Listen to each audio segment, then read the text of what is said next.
Kung nagpaplano kang maging pulis o mag-aral ng criminology, siyempre pagdadaanan mo yung mga ganitong klase ng gupit o ganitong klase ng buhok. 1.5 na clipper guard ang gagamitin natin.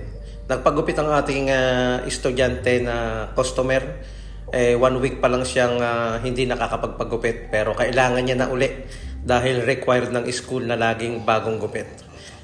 Gamit tayo ng trimmer, lagyan natin ng lineup. Ang kagandahan lang ngayon talagang mas malinis na yung mga gupit ngayon kumpara noon. Dahil noon kapag napaputi lang yung gilid, white side wall, okay na. Ngayon nagkakameron siya ng mas malinis na pagkakagupit.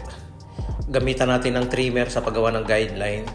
Yung proseso na gagamitin natin dito o gagawin natin ay talagang magbibigay sa kanya ng magandang resulta. Hindi natin pupuwersahin o hindi natin hindi natin isi-shortcut.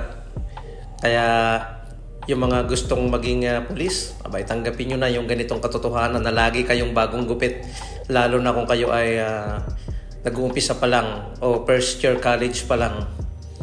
So yun, okay naman yung ginagawa nating proseso sa kanya. I-trimmer muna natin. And then gumamit tayo ng shaver. Yung shaver natin, sa mga nagtatanong, Monster shaver yan. Ang ganda rin yung gamitin.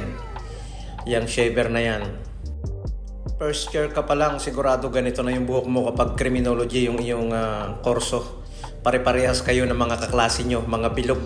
Siyempre ang inyong ulo dahil halos konti na lang buhok ang matitira.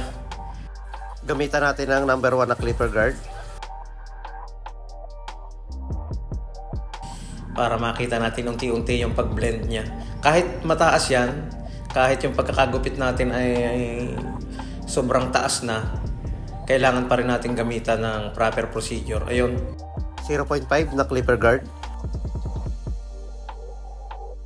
And then zero close sa pagbura ng guideline. Pwede nating laruin yung adjuster, unti-unti ibababa kapag tumataas yung paghagod, tapos isasagad natin kapag kailangan nating burahin yung guideline. Ano bang kailangan na clipper dyan? Yung manipis yung talim. Kailangan natin ng fade blade para unti-unti nating mabura. Yung sa mga beginners, importante yung may guideline para parehas nating matansya yung kabilang side at hindi mapataas yung kabilang area. Ayun. Next nyan, ang susunod natin gagawin, gamit tayo ng trimmer kapag may nakikita tayong bald line o linya. Yung ginawan din natin kanina ng pinakang baseline kung saan tayo mag-uumpisang mag-fade. Suwabe rin naman yung gupit ng mga estudyante, talagang malinis. Hindi lang natin alam sa ibang school o sa ibang criminology school kung ganito rin ba kaninipis ang kanilang mga gupit. Yung ginamitan pa rin natin siya ng clipper guard o 0.5 para mas maganda yung kanyang pag-blend. Ayun. Okay na, konting pasada na lang uli ng clipper para mawala yung mga maliliit na dark spot. Walang clipper guard yan. Basain. Yung natitirang guhit dito, ano kaya't wag na nating tanggalin? Parang design. Joke lang. Kailangan nating tanggalin yan para yan yung magiging base natin sa pag-aahit. Saktong-sakto yan. Dito sa ibabang bahagi, ginamitan natin ng shaver, kaya naka-skin yan o nakabald.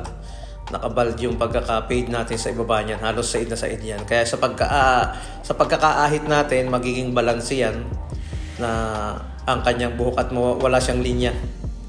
Wala kang makikitang lines dyan dahil side yung pagkakaahit natin dyan. Ano pang hinihintay nyo? Magpagupit na kayo ng ganito doon sa mga magpupulis. Ayun. Napugian naman si kuya sa kanyang looks.